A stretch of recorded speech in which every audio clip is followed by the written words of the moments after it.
3000 kilometre भाइयों और बहनों में चला हूँ, हजारों लोगों से बात की है। युवाओं से पूछता हूँ क्या पढ़ा तुमने, कहते हैं इंजीनियरिंग की, कोई कहता है डॉक्टर बनना चाहता हूँ, कोई कहता है मैंने IAS की तैयारी की। फिर मैं पूछता हूँ इंजीनियर बनना था, अब क्या कर रहे हो? पकौड़े तल रहे हैं, मिर्ची के पकौड़े, प्याज के पकौड़े, उबर गाड़ी चला रहे हैं, मजदूरी कर रहे हैं। हम तो बेरोजगार हैं।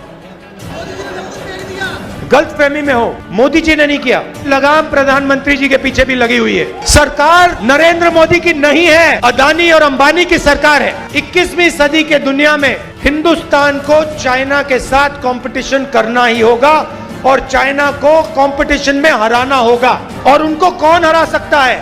उनको हिंदुस्तान के 2-3 अरबपति नहीं हरा सकते हैं। उनको हिंदुस्तान का किसान, हिंदुस्तान का युवा, हिंदुस्तान के स्मॉल और मीडियम बिजनेस चलाने वाले लोग कंपटीशन में। नमस्कार, जनसंवाद में आपका स्वागत है दोस्तों। बड़ी खबर निकल के आई है। नए संसद भवन का विपक्ष ने किया पूरी तरीके से बायकॉट, बताया लोकतंत्र पर हमला। 19 दलों ने सीधा नए संसद भवन पर की चढ़ाई, सीधे तौर पर बायकॉट करने का किया ऐलान। विपक्ष नए संसद भवन के खिलाफ हुआ एकजुट, मोदी की बढ़ी मुश्किलें। दूसरी बड़ी अपडेट निकल के आई है। नए संसद भवन में रखा जाएगा सोंगोल।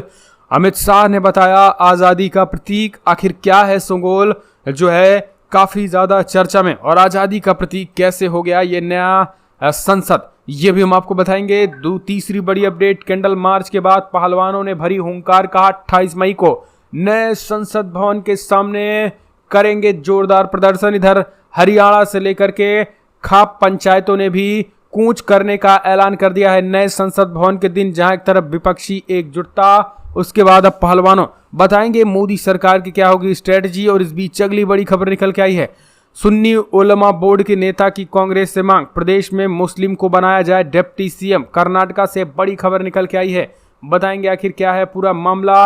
इस बीच बिग ब्रेकिंग निकल के आई है, जहां बजरंग दल को बैन करें तत्काल कांग्रेस, नहीं तो आने वाले चुनाव में साथ नहीं देगा। मुस्लिम जमीयत उलमा हिंद ने कर दिया बड़ा ऐलान। तो एक एक करके विस्तार से बताएंगे आपको, लेकिन उससे पहले एक छोटा सा निवेदन, अगर आपने चैनल को सब्सक्राइब नहीं किया तो पल पल के अपडेट के लिए चैनल को सब्सक्राइब करना ना भूलें। 210 साल पहली बड़ी अपडेट निकल के आई है, आपको बता दें। मोदी के नए संसद भवन को लेकर विपक्ष हुआ आग बबूला, लोकतंत्र पर बताया हमला। 19 दलों ने किया बायकॉट। मोदी के इस नए संसद भवन पे नहीं करेंगे एंट्री, क्योंकि राष्ट्रपति की नहीं हो रही एंट्री।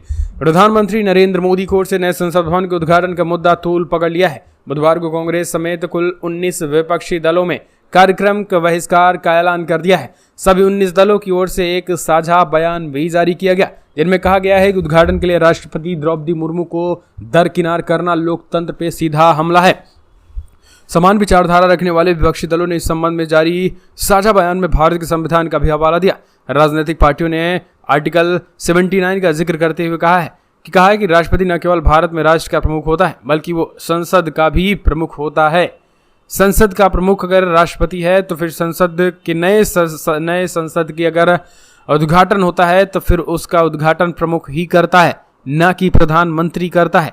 इसी वजह से विपक्षी दलों ने लेटर में कहा है कि राष्ट्रपति की ओर से ही संसद बुलाई जाती है। राष्ट्रपति के बिना संसद कार्य नहीं हो सकता और न हम उनमें शामिल होंगे। फिर भी प्रधानमंत्री ने बिना उनको बुलाए संसद के नए भवन के उद्घाटन का फैसला लिया। ये अशोभनीय और उच्च पदों का अपमान है। इसलिए सीधे तौर पर 19 दलों ने लेटर लिखकर इसका पूरी तरीके से बहिष्कार का ऐलान कर दिया। पहले कांग्रेस ने किया था और फिर धीरे धीरे देखते देखते TMC से लेकर तमाम पार्टियों ने नए संसद भवन का पुरजोर विरोध शुरू कर दिया और राष्ट्रपति को बुलाए जाने की मांग पर अड़ गए हैं।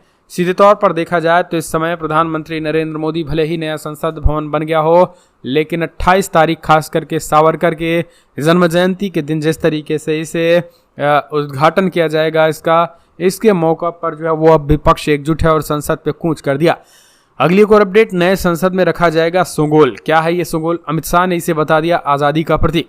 दरअसल सोंगोल नाम से अधिकतर लोग अपरिचित रहे होंगे। ये सत्ता हस्तांतरण का प्रतीक माना जाता था। यह परंपरा चोल वंश से चली आ रही थी। 14 अगस्त की आधी रात भारत को आज़ादी मिली थी। उसी दौरान भी प्रधानमंत्री पंडित जवाहरलाल नेहरू को भी वायरस लॉर्ड माउंटबेटन से सोंगोल सौंपी थी। सोंगोल को अब लोग राजदंड के नाम पर भी जानते हैं। गृहमंत्री अमित शाह ने आज के इतिहास को बताया और इसके साथ ही उन्होंने ये सिंगोल म्यूजियम में नहीं बल्कि नए संसद भवन में स्थापित करने का ऐलान किया। उन्होंने कहा कि इससे पहले सिंगोल प्रयागराज के म्यूजियम में रखा था। गृहमंत्री अमित शाह ने दिल्ली में प्रेस कॉन्फ्रेंस की और इस दौरान उन्होंने आज़ादी के अमृत महोत्सव के बारे में जानकारी दी और उन्होंने कहा कि 14 अगस्त 1947 की आधी रात हम आज़ाद हुए। सिंगोल के बारे में बताते हुए उन्होंने कहा कि यह परंपराओं के ध्रुव जैसा है। उन्होंने कहा है कि सिंगोल ने हमारे इतिहास में अलग स्थान है, इस वजह से अब नई संसद भवन के उद्घाटन समारोह में सिंगोल को भी रखा जाएगा। शाह ने सिंगोल को लेकर एक वेबसाइट भी लॉन्च कर दी है। तो ये आज़ादी के प्रतीक सिंगोल को जो है वो लगाने की बात कर रहे हैं, जबकि पूरा विपक्ष यहाँ पर बायकॉट कर रहा है और आज़ादी के नाम पर किस तरीके से तानाशाही की जा रही है, विपक्ष ने सीधा हमला बोला। अगली और अपडेट निकल के आई है तो दोस्तों, विपक्षी पार्टियां ही नहीं बल्कि नए संसद भवन पे कूच करेंगे पहलवान और खापों ने भी भरी हुंकार। बड़े पैमाने पे हरियाणा से किसान और पश्चिमी यूपी से खाप पंचायतें कर रही कूच। भारतीय कुश्ती महासंघ के अध्यक्ष बृजभूषण शरण सिंह की गिरफ्तारी की मांग को लेकर पहलवानों ने एक बार फिर से जंतर मंतर को लेकर इंडिया गेट तक कैंडल मार्च निकाला। इस मार्च में खाप प्रतिनिधि पूर्व राज्यपाल सतपाल मलिक और इसके अलावा किसान नेता राकेश कैद भी कैंडल मार्च में मौजूद रहे। कैंडल मार्च के दौरान महिला पहलवानों ने हिंकार भरते हुए कहा है कि 28 मई को नए संसद के सामने महिला पंचायत की जाएगी। इस दौरान पहलवान बजरंग पुनिया ने कहा है कि फिलहाल हमारी बहनों का सम्मान हमारे लिए जान से भी बढ़कर है और जब तक हमारी बहन बेटियों को न्याय नहीं मिल जाता तब तक ये आंदोलन ऐसे ही चलता रहेगा। बहुत से लोग इस आंदोलन को बदनाम करने का काम कर रहे हैं, इसलिए मेरी आपसे विनती है कि आप हमारे ऐसे ही साथ देते रहें। इतना ही नहीं, आपको बताया उन्होंने खास करके कैंडल मार्च के बाद पहलवानों ने हुंकार भरते हुए 28 मई को नए संसद भवन पे कूच करने का ऐलान कर दिया और कहा कि आप भी हमारा समर्थन करें, यानी ज़्यादा से ज़्यादा अपने को समर्थन की भी अपील उन्होंने कर दी है। तो ये एक बड़ी अपडेट निकल के आई। आपको बता दें, यहाँ सबसे बड़ी खबर यह है कि खाप पंचायतें जो है 28 तारीख को नए संसद भवन में कूच पहलवानों के साथ करेंगे और महिला खास करके खाप पंचायतों में महिला बड़े पैमाने पर रहेंगे।